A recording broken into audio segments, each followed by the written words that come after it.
emergency, Mr. President? What's behind your decision to end the COVID emergency? Well, the emergency will end when the Supreme Court ends it. We've extended to May the 15th to make sure we get everything done. That's all. There's nothing behind the wall. That was President Biden responding to a question about ending the COVID emergency.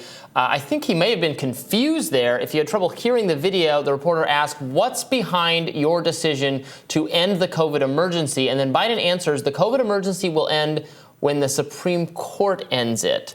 It was a very weird remark, and I think maybe he misheard it because the reporter was asking, why did you say the emergency is going to end May 11th or whatever the date is?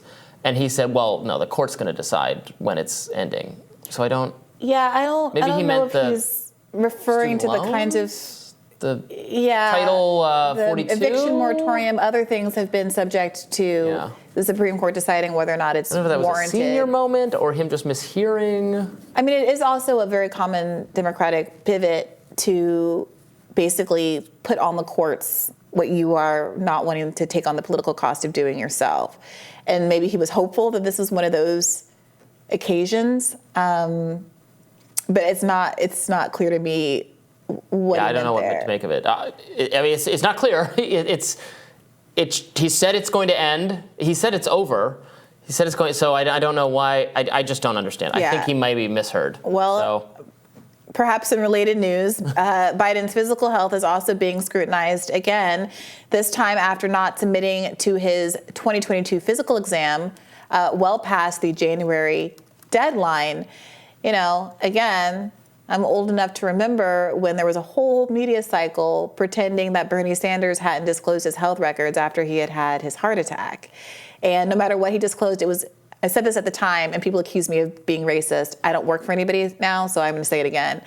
That it had very Obama birth certificate vibes. Like no matter what he provided, they're always like, well, there's this other thing that we want to see, some other documents, some other people, until they saw, like an X-ray of his kidneys, like his body turned inside out, but they were never going to be satisfied. So comparing that fervor around the relative silence around the people that the establishment Bloomberg having had 2 stent procedures, radio silence, Biden having had the brain surgery Remember how many angry years the ago. press was about Trump's physical and him having some Trump pet just doctor. being overweight made statues go up in Central Park. Okay, and now Joe Biden, who has had a history of having some health issues himself and is, the historically old president, skipping a physical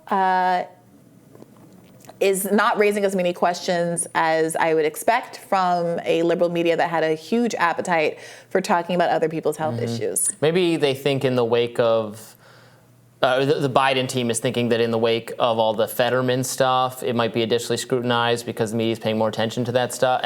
The John Fetterman stuff being, I think, an example of the candidates' team being very evasive about letting us have access to records that probably people should have had. He ended up winning very narrowly. It did seem then in his debate performance that he was extremely compromised and more compromised than you would have known from not having seen the medical records. I mean, I thought that was not a particularly transparent moment for a Democratic candidate. I think doing the speech was an incredibly transparent moment. Doing the debate was incredibly transparent. And many people argued at the time that he should have done it and questioned the thinking there. Well, he should have done it for the sake of the public's awareness. I'm saying from the standpoint of his campaign people, he should not have done it. Yeah, I mean, it feels like if the trade-off is, maybe the trade-off was, do we release more medical information or do we let him just be seen by the public and they can judge themselves?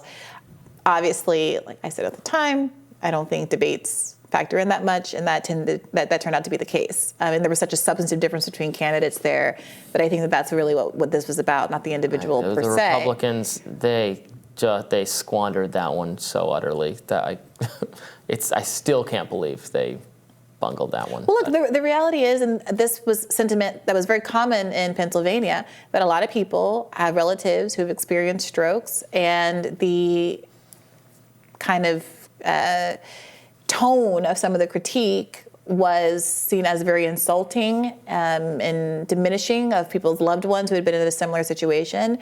they had experience with what recovery was like and perhaps had more confidence in his ability to recover because of their proximity to it in their lives. And they saw it as part of a broader healthcare problem that was frankly kind of relatable. And that I mean, you seemed can to carry relate the day. to it without thinking it's appropriate Right, for someone going but there's through no that to be in the alternative. Senate. There was no alternative. Like the stroke happened, a week or whatever it was before the election date, the primary date.